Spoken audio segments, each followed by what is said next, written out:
어떤 부모는 자녀에게 성공하기 위해서는 좋은 대학교를 꼭 가야 된다고 강조합니다.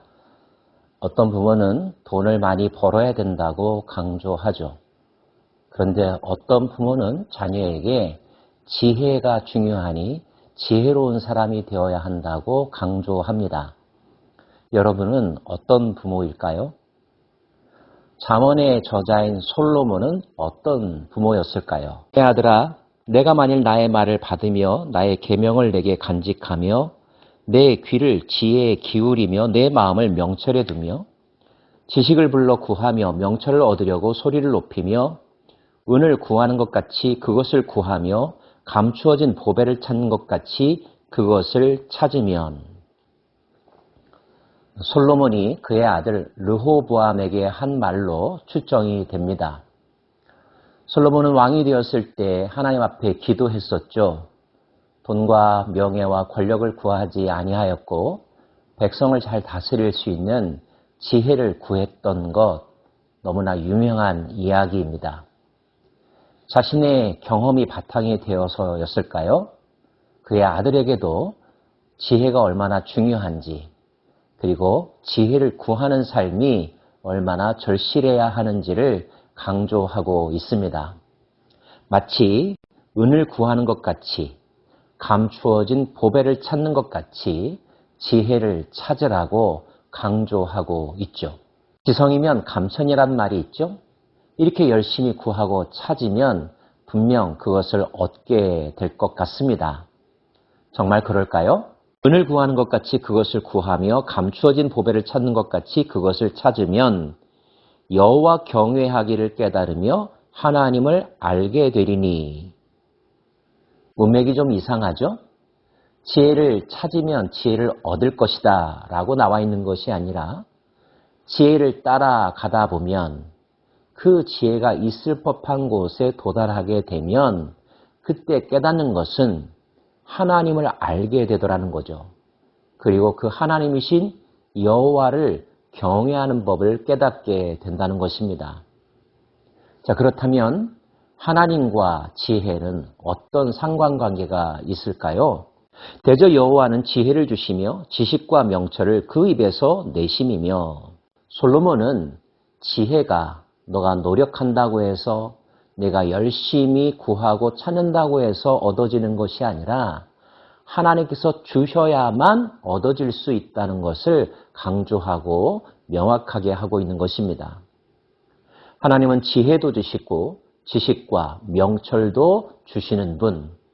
그러므로 지혜를 얻으려면 하나님을 만나야 한다는 거죠. 그 하나님이 어떠한 성품을 가지고 계시고 무엇을 중요하게 여기는지를 아는 것도, 그리고 그 하나님을 올바로 섬기는 법을 깨닫는 것도 중요함을 강조하고 있습니다. 그는 정직한 자를 위하여 완전한 지혜를 예비하시며 행실이 온전한 자에게 방패가 되시나니, 대저 그는 정의의 길을 보호하시며 그의 성도들의 길을 보전하려 하심이니라. 하나님은 정의의 길을 보호하시고 그를 섬기는 자들, 성도들의 길을 지켜주시는 분이라고 말씀하면서 정의의 길을 지키고 성도들의 길을 보호하기 위해서 완전한 지혜를 주시며 친히 방패가 되어주시는 분이라고 소개하고 있습니다. 다시 정리할까요? 지혜는 하나님께서 주시는데 하나님께서 그 지혜를 사용하여 궁극적으로 이루고자 하는 바는 정직한 자를 지키고 성도들의 길, 행실이 바른 자의 삶을 보호하기 위해서라는 것입니다. 그 다음 절은 좀 더 명확한데요. 그런즉 내가 공의와 정의와 정직, 곧 모든 선한 길을 깨달을 것이라. 공의라는 단어의 히브리어는 체데크입니다. 정의라는 단어의 히브리어는 미슈파트이죠. 우리는 이미 이사야서와 아모스서를 묵상한 적이 있었는데요. 그 예언서에서 하나님이 중요하게 강조하는 가치 두 가지 기억나십니까? 그것이 바로 공의와 정의였습니다. 공의와 정의가 지켜질 때와 사람들이 그것을 잊어버리고 그것을 무시했을 때 그 사회에 임하는 하나님의 심판, 재앙이 무엇인지 우리는 예언서를 통하여서 살펴본 바가 있는데요. 참으로 공의와 정의는 하나님의 중요한 가치이며 하나님의 성품이라는 사실을 알 수가 있습니다. 때에 따라서 여기에 긍휼이 더해질 때가 있고요. 오늘 본문에는 정직이라는 단어가 추가되어 있습니다. 정직이라는 단어의 히브리어는 메샤림이라고 하는데요.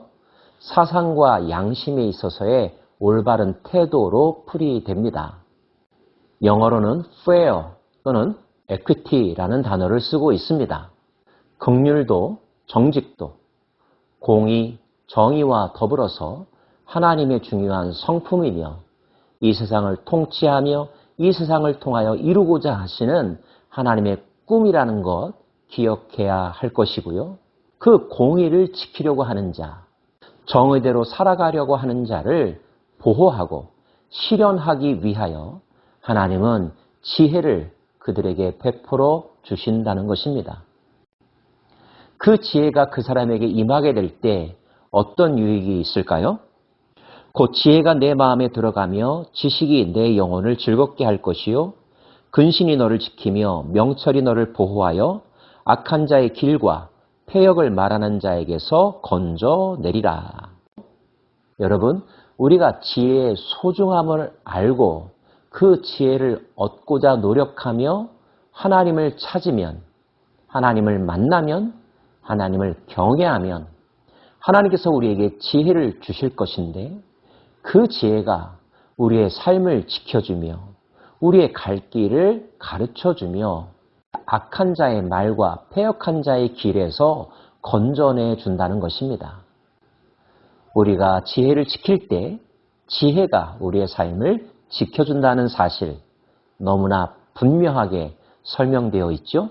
지혜를 구해야만 하는 분명한 이유입니다.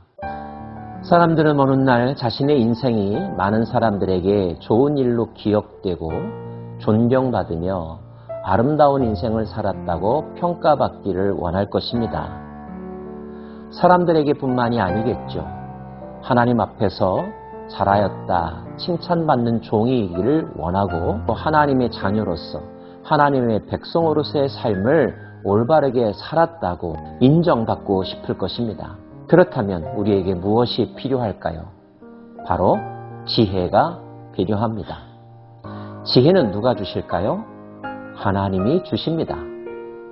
어떻게 하면 하나님으로부터 지혜를 얻을 수 있을까요? 하나님을 경외할 때입니다. 경외란 무엇일까요? 저는 하나님을 경외함이란 하나님을 두려워하며 동시에 하나님을 사랑하는 것, 하나님의 음성을 소중히 여기며 듣는 것, 그리고 그 말씀을 묵상하고 순종하는 것이라고 풀이하고 싶습니다. 그렇게 하나님을 경외함으로 하나님으로부터 지혜를 선물로 받아 그 지혜가 인도하고 지켜주는 삶을 살아가는 참으로 복된 인생 되기를 간절히 바랍니다. 기도하십시다.